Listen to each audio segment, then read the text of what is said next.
It's becoming an annual appointment to have you here with us. Back-to-back champ, first back-to-back champ since, well, you did it yourself a few years ago. Incredible match, Novak, incredible fight. You saved 2 championship points. You've now done that 3 times against Roger. What are you thinking? What are you feeling during those moments?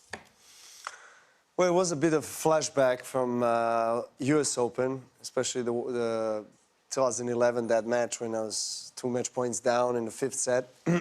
But there's no particular secret in that, you know. It's just trying to really serve, stay in the point, allow yourself to be in a good position on the court, and just focus on the next point and what comes out next. And I never lost the belief that I can win.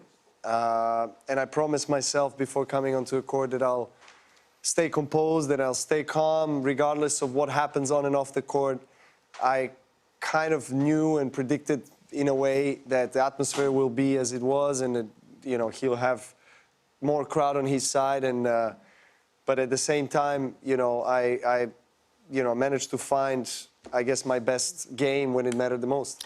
Talk more about that. You're often so expressive. We know what you're feeling on the court today. Exactly. Bottled up. Yeah. Strategy. Well, that was, yeah, I mean, part of the strategy, I guess, was to stay calm, really, because I knew that it's going to be this way, you know, that the crowd will be behind him, and, you know, he deserves it. He is who he is, and so I thought I cannot maybe... It does not depend only on me, how good I play. It depends on my opponent and different things. But one thing that doesn't depend on him is how I will, you know, behave, and how, you know, focused I will be. So that's something that I made as a sort of, say, a promise, a deal with myself. Okay, I will not, you know, under no circumstances lose that concentration, even though it happens few times you get frustrated. But generally, I was quite calm all the way through. There is a trophy in the corner, and you guys are playing for that trophy, but you are also playing for history. You know this. Yeah. All of these matches, there are really 2 majors at play. When you win matches like this by such slim margins, how are you processing, not just winning Wimbledon here, but how are you processing the history that comes wrapped in that? To be honest, right here, the scenes that we're seeing, I'm just feeling a huge relief. Relief. That's what I'm feeling, because it's a constant pressure playing against... you know, arguably the greatest player of all time on grass in his garden that actually tastes really nice. I was going to say, this is a good vintage for grass. I love that. I love that. I mean, that's a little tradition that I keep having here in Wimbledon. And as I said, you know, 5 hours of constant pressure. He was dominating most of the match, the play from back of the court. He was the one that was mixing at the pace. I was just trying to fight and find a way. And when the opportunities were presented, actually, when it mattered the most, I managed to find the best game. This is where the re-emergence started last year, getting back to #1 in the world. Yeah. Now you've won 4 of the last 5 majors. How does this compare to the feeling you had last year when you won the title?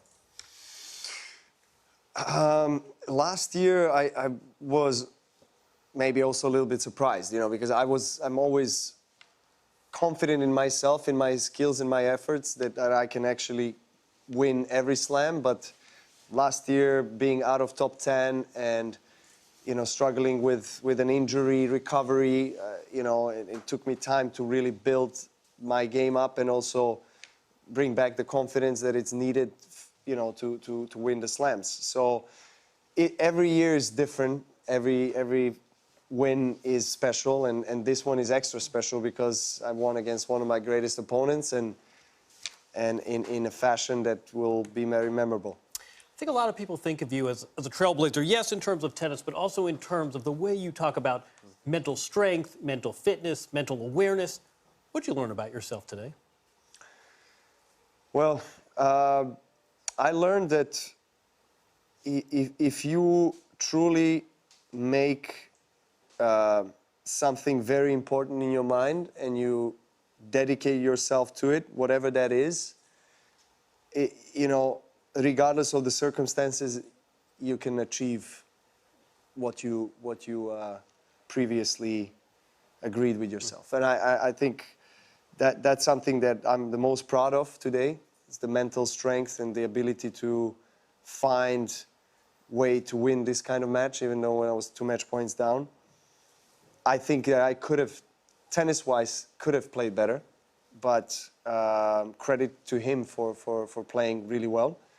And the other lessons in life from today's match, I guess I'll learn tomorrow after a good night of sleep, or maybe not. But anyway, I'm still fresh off the court, so it's kind of hard to talk and think about everything. Now, you always talk about the belief, Novak. You spoke about that last year, and once again, you had it this year. The motivation always changes. You won your first major more than a decade ago. Now you have a son, you have a daughter, you have a family out there. What is that like for you to come back to that after winning? Well, yes, that's my boy.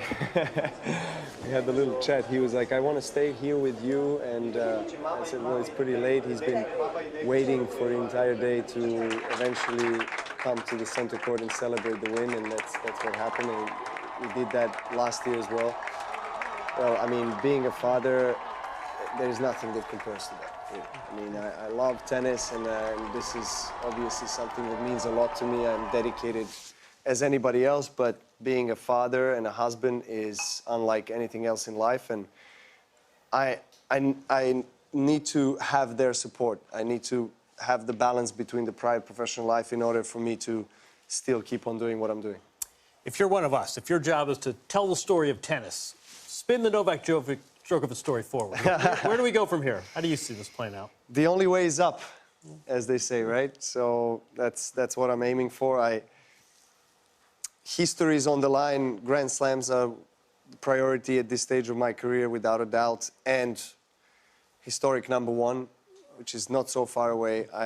I believe I can achieve it, but again, you know, there are different things that happen in life that need to correlate and need to correspond to my desires, and if that happens, I'll still play on a high level, hopefully. You always talk about visualizing things, Novak. You saw this before anyone else, so now Exactly. The future is in front of us. Novak Djokovic, congratulations once again. Fifth Wimbledon title and 16th Grand Slam. Thank you for having me. Much more still ahead here on Tennis Channel. Paul Annacone will join us to wrap it up. Novak Djokovic, back-to-back champion at the championships, Wimbledon.